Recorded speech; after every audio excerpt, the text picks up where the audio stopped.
आपल्या सर्वांना कल्पना आहे की आई तुळजाभवानीचं मंदिर आणि परिसर, त्याचबरोबरीने आपल्या तुळजापूर शहराचा आणि परिसराचा विकास करण्याच्या बाबतीमध्ये आपल्या महायुती सरकारने मोठ्या प्रमाणामध्ये निधी जो आहे तो आपल्या या भागात उपलब्ध करून द्यायचा निर्णय घेतलेला आहे।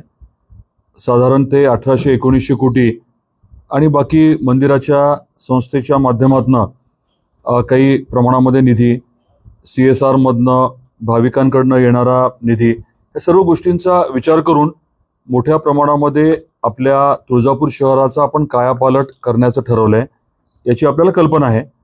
हे करत असताना स्वाभाविकच आहे की सर्व नागरिकांना बरोबर घेऊन आपली जी अपेक्षा आहे की चारी बाजूने शहराचा विकास व्हावा, त्या अनुषंगाने आपलं नियोजन देखील आहे। त्यातलाच एक टप्पा म्हणजे आपलं रेल्वे स्टेशन जिथे येते त्या भागाच्या विकासाच्या बाबतीत देखील आज आम्ही काही पाहणी केली। आपलं नवीन पशुसंग्रहालय जे आहे ते तिथे घेण्याच्या बाबतीतलं आपलं ठरतंय। अपसिंगा रोडवरती जाताना तिथे जी रिझर्व्ह फॉरेस्ट आहे तिथे बर्ड पार्क करण्याचं आपलं ठरलंय। याचे प्रस्ताव जे आहेत ते प्राथमिक प्रस्ताव मला दाखवण्यात आलेत आणि प्रस्ताव अंतिम करून जिल्हाधिकाऱ्यांकडे पुढच्या आठवड्यात आपल्या प्राणी संग्रहालयाचा प्रस्ताव जाणं अपेक्षित आहे आणि कदाचित अजून एखाद्या आठवड्यामध्ये त्यांच्या माध्यमातून राज्य सरकारकडे तो प्रस्ताव जाईल। तर प्राणी संग्रहालय हा एक मुद्दा झाला। बाकी आपल्याला कल्पना आहे की 108 फीटचा पुतळा आणि तिथे आपण म्युझियम करतोय, वस्तू संग्रहालय, आणि वेगळ्या पद्धतीचं अगदी नवीन टेक्नॉलॉजीचा वापर करून म्युझियम करण्याचं आपलं ठरलंय। साधारण 22 एकरचा तिथे बगीचा आहे आणि यासारखे इतर बरेच प्रकल्प आपण हाती घेतोय। ही सर्व प्रक्रिया करत असताना तुळजापूर शहर म्हणजे साधारण 4000 एकर एवढं क्षेत्र आहे। 15 स्क्वेअर किलोमीटर असं मला सीओने सांगितलं। 4,000 एकर हे क्षेत्र आहे। तर याचं आता आपल्याला योग्य नियोजन करायचंय। हे नियोजन करत असताना फक्त प्रशासन नाही तर आपण असं ठरवलंय की इतर तज्ञांना देखील बरोबर घ्यायचं आणि स्वाभाविकच आहे की नागरिकांना देखील। आता सिम्बायोसिस, आपल्याला स्किल्स युनिव्हर्सिटी माहिती असेल तर सिम्बायोसिस युनिव्हर्सिटी बरोबर आपण चर्चा केली आहे, त्यांच्यावर एक प्राथमिक करार केलाय आणि सप्टेंबरच्या पहिल्या आठवड्यात त्यांची टीम आपल्या शहरात येणार आहे। इथे नागरिकांबरोबर चर्चा करून, अभ्यास करून त्या देखील माध्यमातून आपल्याला काही सूचना प्राप्त होणार आहेत। तर शहराचा विकास करत असताना कुठे काय करायचं याचं प्रारूप आपण करतोय। आज या पत्रकार परिषदेच्या माध्यमातून मला आपल्याला आणि आपल्या माध्यमातून जनतेपर्यंत हे पोचवायचंय की ही अतिशय मोठी महत्त्वाची प्रक्रिया होत असताना नागरिकांनी एकत्रित येणं गरजेचं आहे। आपल्या शहरातल्या साधारण 50 वेगवेगळ्या क्षेत्रातल्या लोकांची एक कमिटी व्हावी अशी अपेक्षा आज मी व्यक्त करतोय, ज्यांना याच्यामध्ये रस आहे वेगवेगळ्या भागातले। म्हणजे मग आपल्याला कुठे काय करायचंय याचं नियोजन करायचंय। साधारण 10,000 भाविक राहू शकतील याची आपल्याला वेगळी सोय, नवीन सोय करायची आहे।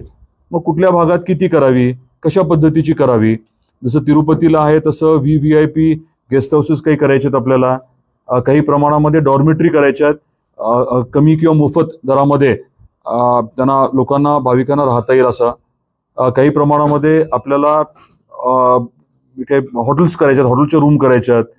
पुजारी आपले जे आहेत, पुजाऱ्यांचं जे आत्ताचं कार्यपद्धती आहे की त्यांच्या घरामध्येच भाविक काही प्रमाणामध्ये राहतात, तर ते देखील आपल्याला अजून व्यवस्थित कसं करता येईल, त्या सर्व गोष्टींचा विचार करून आपल्या शहराचा चारही बाजूने डेव्हलपमेंट जी आहे, प्लॅन्ड डेव्हलपमेंट करणं गरजेचं आहे। एकट्या दुकट्याने हे जर करायचा प्रयत्न केला तर काय होतं, व्यवस्थित प्लॅनिंग न झाल्यामुळे जमिनीला किंमत किंवा आपण जी काही वास्तू उभी करतो, जो काही उपक्रम राबवतो, त्याला देखील म्हणावी तशी व्हॅल्यू मिळत नाही।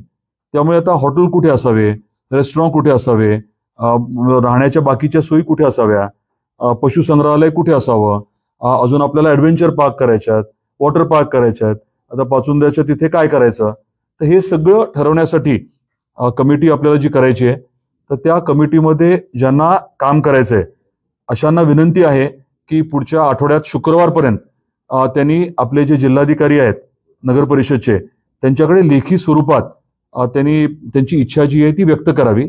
ते कुठल्या भागात राहतात आणि साधारण कुठल्या प्रकल्पावरती त्यांना काम करण्याची इच्छा आहे हे त्यांनी जर व्यक्त केलं तर पुढच्या शनिवारी रविवारी आपण एक व्यापक बैठक घ्यायचा विचार करतोय.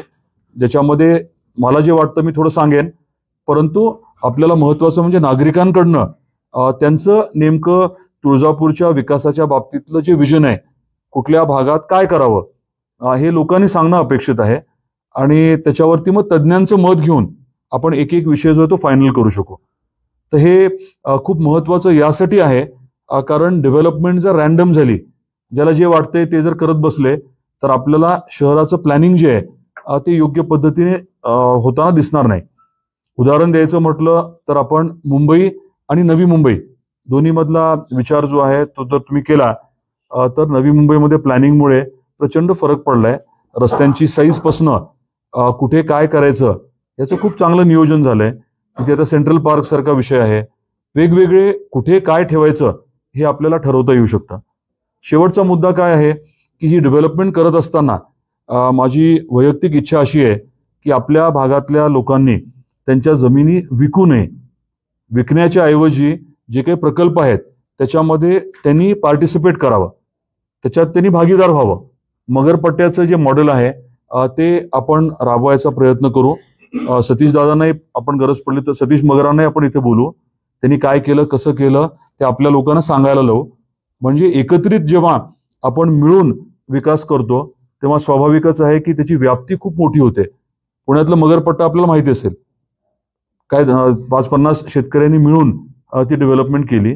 तसं आपल्या शहराचं महत्व खूप मोठं तर आहेच, परंतु येणाऱ्या काळामध्ये अजून वाढणार आहे. आणि ते वाढत असताना प्लॅन्ड डेव्हलपमेंट ही अतिशय गरजेची आहे हे मला आपल्याला सांगायचं आहे. जे शिर्डी किंवा तिरुमला तिरुपतीमध्ये जे 25 वर्षात झालंय ते आपल्याला 10 वर्षात करायचं आहे.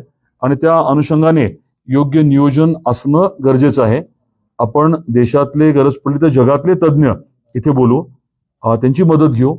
परंतु शेवटी नागरिक इथले जे स्थानिक आहेत त्यांच्या ज्या अपेक्षा आहेत त्याही समजून घेणं आणि योग्य सूचनांचं पालन करणं हे देखील महत्वाचं आहे.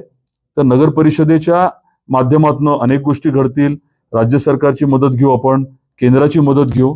आणि मी सांगितल्यासारखं सिम्बायोसिस सारखे इन्स्टिट्यूट्स आहेत जे अर्बन डेव्हलपमेंट प्लॅनिंग च्या बाबतीत आपल्याला सहकार्य करायला तयार आहेत.